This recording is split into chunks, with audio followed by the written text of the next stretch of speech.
अब आपको लिए चलते हैं शहदादपुर, जहां से रिपोर्ट करे हैं शोएब इस्लाम। शहदादपुर प्रेस क्लब में प्रेमी जोड़े हैदराबाद के इलाका घुमनाबाद के रिहायशी मिसबात लाइबा दुख्तर मोहम्मद असगर अली और राशिद वल्द गुलाम शबी लगारी, जो टंडू सईद खान के गांव शादी खान लगारी के रिहायशी ने मीडिया को बताया कि हमने टंडू आदम में पसंद की शादी की है, हमें तहफ़्फ़ुज़ फराहम किया जाए। इस मौका पर नौजवान दोशीज़ा लाइबा ने बताया कि 11 जनवरी को रज़ा खुशी से टंडू आदम में निकाह किया है, जिस पर रिश्तेदार जान के दुश्मन बन गए हैं। मेरे रिश्तेदार गुलाम मुर्तज़ा, अशरफ, लियाकत, शौकत, शहबाज, फैसल और दीगर मेरे शोहर को झूठे मुकदमात और जान से मारने की धमकियां दे रहे हैं, जबकि बल्दिया थाने की हदूद में मेरे शोहर और उसके रिश्तेदारों को जीना हराम कर दिया।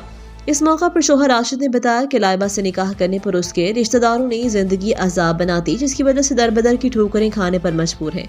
उन्होंने SSP हैदराबाद और SSP सांखर और दीगर बाला अफसरान से मुतालबा किया कि हमारी जिंदगी को खतरा लाहिक है, हमें तहफ़्फ़ुज़ फराहम करके मुकामी पुलिस को हमारे खिलाफ कार्रवाई से रोका जाए ताकि हम अपनी ज़िंदगी आसानी से हंसते खेलते गुजार सकें। हालात हाज़िरा से बाखबर रहने और ताज़ा अखबार पढ़ने के लिए विजिट कीजिए हमारी वेबसाइट TritNews.pk।